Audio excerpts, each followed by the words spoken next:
Bonjour à tous, au sommaire le SUV Dyson abandonné en vidéo, le Airways U5 en route pour la France, un nouveau record pour le Bentley Bentayga et pour finir un Peugeot RCZ revisité.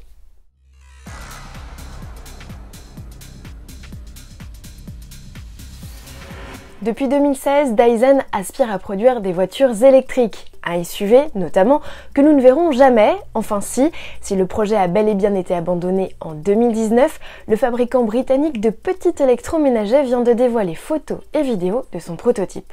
On découvre un modèle de 5 mètres de long, au design plutôt épuré, avec un style légèrement inspiré des créations Land Rover. À bord, le véhicule avait été imaginé pour que le conducteur ne lâche pas la route des yeux, avec des commandes toutes réunies sur le volant et un affichage tête haute. Outre la possibilité d'embarquer jusqu'à 7 passagers à bord, le SUV de 535 chevaux avait comme autre atout une autonomie exceptionnelle de près de 1000 km grâce à des batteries solides. C'est presque le double qu'un Tesla Model X. Seulement, pour rentabiliser ce projet, Sir James Dyson, qui a sorti plus de 600 millions de dollars de sa poche, aurait dû vendre le modèle autour de 170 000 €. Hors de prix face à des concurrents déjà pas donnés comme le SUV américain facturé près de 100 000 €. Si le projet de voiture de Dyson est tombé à l'eau, sa technologie de batterie pourrait séduire d'autres constructeurs. Il n'est donc pas impossible qu'il refasse parler de lui. SUV électrique toujours avec cette déferlante de U5 attendue sur le sol français au mois de juillet.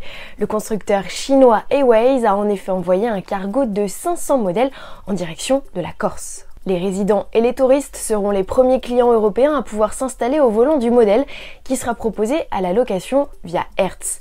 Le partenariat s'inscrit dans un projet plus vaste qui consiste à réduire la pollution et développer la mobilité électrique sur l'île.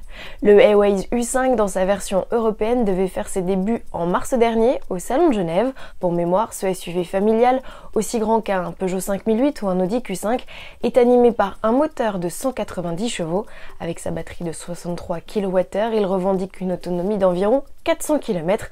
Aucun tarif de location n'a été annoncé, on ne sait d'ailleurs toujours pas non plus le prix du modèle.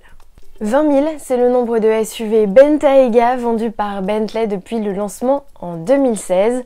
Pour rappel, il s'agit du tout premier SUV de la marque britannique. Chaque exemplaire, qui passe plus de 100 heures sur les chaînes de montage, est fabriqué à la main par 230 artisans, un succès qui n'a pas empêché la firme d'annoncer la suppression de 1000 emplois, soit un quart de ses effectifs en Grande-Bretagne. C'est un nouveau coup dur pour l'industrie automobile britannique après les annonces d'Aston Martin de supprimer 500 postes. Les ventes de voitures neuves sont au plus bas depuis 1952 outre-Manche, en raison notamment du confinement. Plus réjouissant pour finir, voici le travail d'un designer polonais dont je ne me risquerai pas à vous livrer le nom de famille.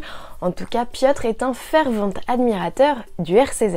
Et à ce titre, il a redessiné le coupé sportif arrêté en 2015 avec le nouveau style Peugeot. Il a même pensé à redessiner l'habitacle avec le fameux iCockpit. Même si le projet n'a aucun avenir, vous avez été très nombreux à réagir à la vue de ces images. Et selon notre sondage sur Facebook, vous êtes plus de 70% à être séduits. Alors si seulement Monsieur Peugeot pouvait nous entendre. À bon entendeur, salut!